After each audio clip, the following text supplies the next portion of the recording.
The night began with a mistake before anyone stepped into the water. Ethan Miller stood alone on the back deck, the winter air sharp against his face, staring at the steam rising from the hot tub like a secret that refused to stay hidden. The house behind him was quiet, too quiet for a place that had once felt full of noise and laughter. His father's lake house in northern Michigan had always been loud on weekends. Friends, music, food, stories that ran late into the night. But tonight, only 2 people remained awake, and that made everything feel heavier than it should have. Ethan. He had driven up from Chicago just to help his dad close the house for the season. 1 night, maybe 2, that was the deal. But his father had left early that evening after an urgent call from work, promising to return. In the morning, Ethan was left behind with the one person he never expected to share silence with, Laura Bennett. She wasn't family by blood. She wasn't his stepmother either.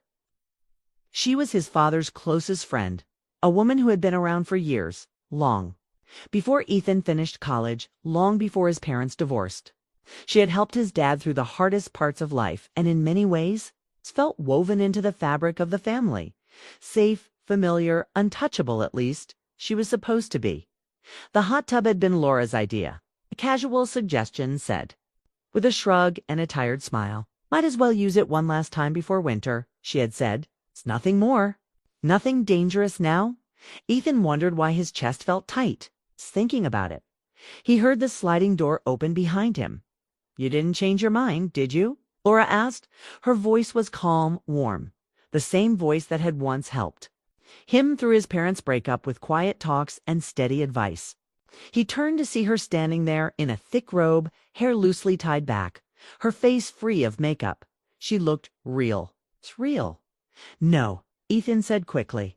I'm good. She smiled, relieved, and stepped past him toward the tub. The steam wrapped around her as she lowered herself into the water, careful and slow.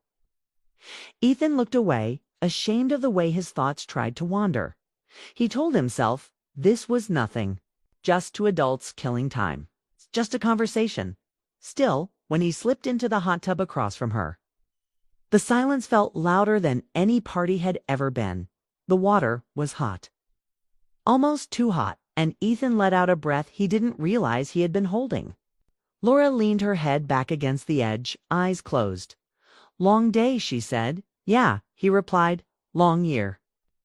That made her open her eyes. You holding up okay? She asked. It was a simple question, but it hit him harder than expected. No one had really asked him that in months. He had a job he tolerated, a city that never slowed down, and a life that looked fine from the outside. But inside he felt stuck between who he was and who he was supposed to be, I guess. He said, still figuring things out. Laura nodded. That doesn't stop, you know. I thought it would by now, but it doesn't. Ethan smiled at that's not comforting. She laughed softly. Sorry, I meant you're not alone. The conversation picked up speed after that. They talked about Chicago, about his work, about how strange it felt to see the lake house empty.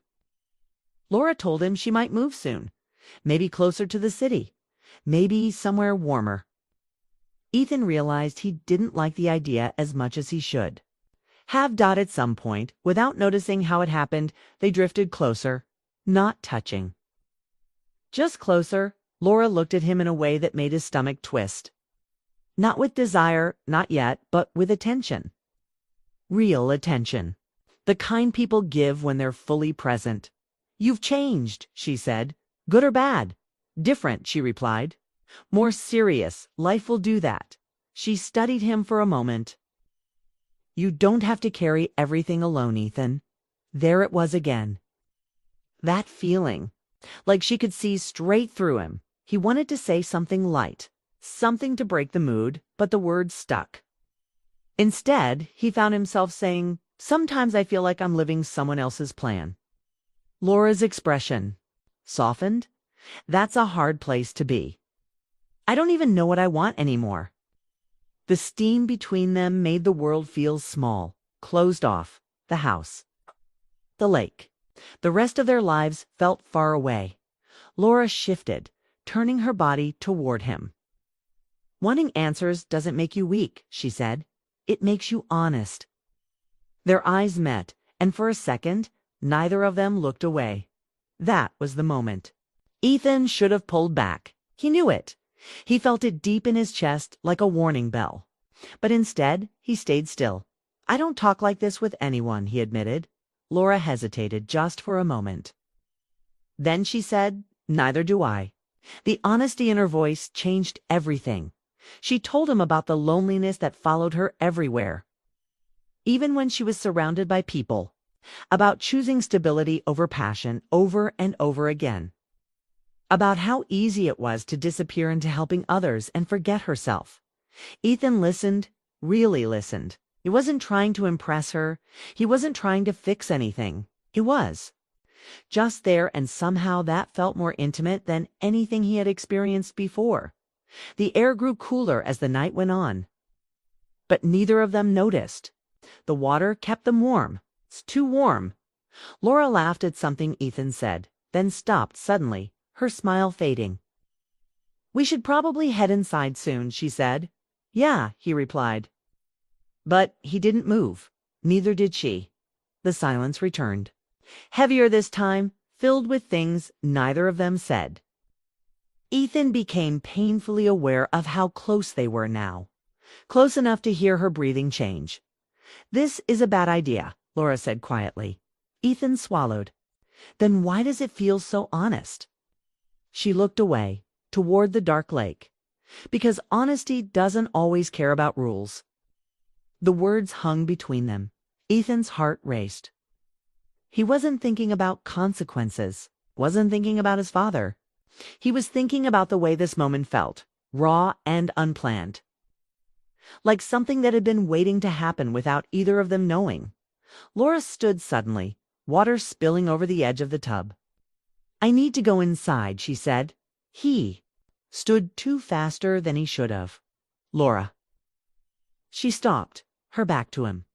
"This can't happen," she said, her voice steady but strained. "We both know that." "I know," he said, and he meant it. But knowing didn't make it easier. She turned to face him. For a brief second, the distance between them disappeared. Not physically, but emotionally. It was like standing at the edge of something you know you shouldn't jump into, but can't stop imagining the fall. Laura took a step back. "Good night, Ethan." She walked inside without looking back.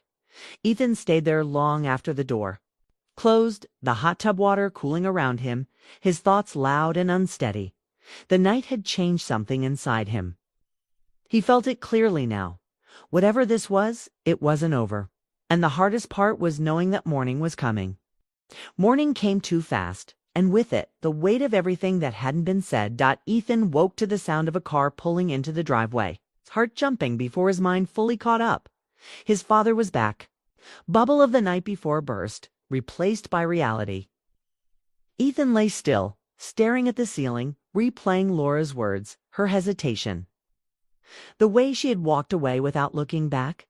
His father was already in the kitchen, cheerful and loud, talking about meetings and deadlines as if nothing in the world had shifted overnight. Laura stood at the counter, sipping coffee.com and composed. Someone had walked in at that moment. They would have seen nothing unusual. Laura avoided his eyes. The space she kept between them, careful and intentional. "Sleep okay?" his father asked. "Yeah," Ethan said quickly. "Fine." "We were up late talking," she said, keeping her tone casual. "Hope you didn't keep each other up too long," his father joked. Ethan forced a smile. Under normal words and morning light. After breakfast, his father suggested heading into town to grab supplies. Laura declined, saying she had work calls to catch up on. Ethan volunteered to stay back and finish packing. The house felt heavy again. Laura moved around the kitchen, cleaning cups that were already clean. Ethan stood near the window, unsure what to say. "This is awkward." Laura turned. "We act like adults who understand boundaries," she said. "That sounds simple," Ethan replied. "It isn't," she admitted. That made it harder. Ethan took a breath. "I'm leaving this afternoon," he said. I can head back to Chicago earlier than planned. Laura studied him. You don't have to run. Probably.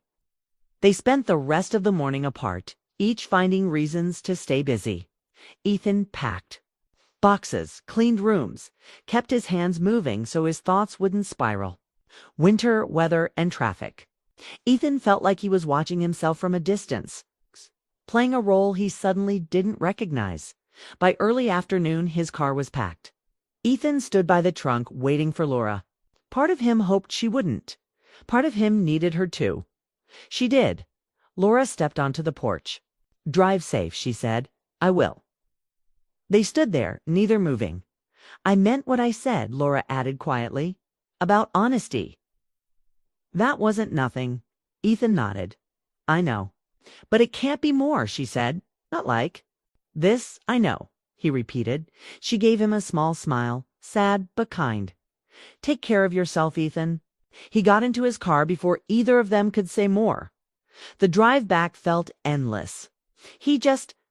Late nights. Ethan tried to slip back into routine, but something had shifted. He found himself questioning choices he had never thought to question. Before weeks passed, then Laura texted him. Just a simple message. "Hope you're doing well." He stared at his phone for a long time before replying. "I am. Hope you are too." That was it. No long talks. No late-night calls. And yet the line between them felt thinner than ever. They exchanged occasional messages after that. Safe ones, updates about work, books they were reading, weather complaints, never the lake, never the hot tub, never the words that could tip. Things over. Ethan started dating again. Nothing serious. He noticed how quickly he pulled away when things felt shallow. Real connection. One evening, months later, his father called with news. Laura was moving out of state. A new job. A fresh start. "That's great for her," Ethan said. Kay meaning it and not meaning it all at once. "She's been a good friend," his father added. The night Laura left, she sent Ethan one last message. "I'm glad we met when we did, even if it was complicated." He replied after a long pause. "Me too." They didn't keep. Seasons changed. Ethan changed with them. He took risks at work. He moved apartments. He started saying no to things that didn't feel right and yes to things that scared him. Years later, standing on a different balcony in a different city, Ethan thought about that night by the lake. Not with longing, but with understanding. It hadn't been about desire or temptation. It'd been about being seen at a moment when he felt lost. Laura had been a mirror, not a destination. That realization brought him peace. Some connections are meant to be brief, intense, and unfinished. They don't follow us forever, but they change how we walk the rest of the way. And that night, unexpected as it was, had done exactly that.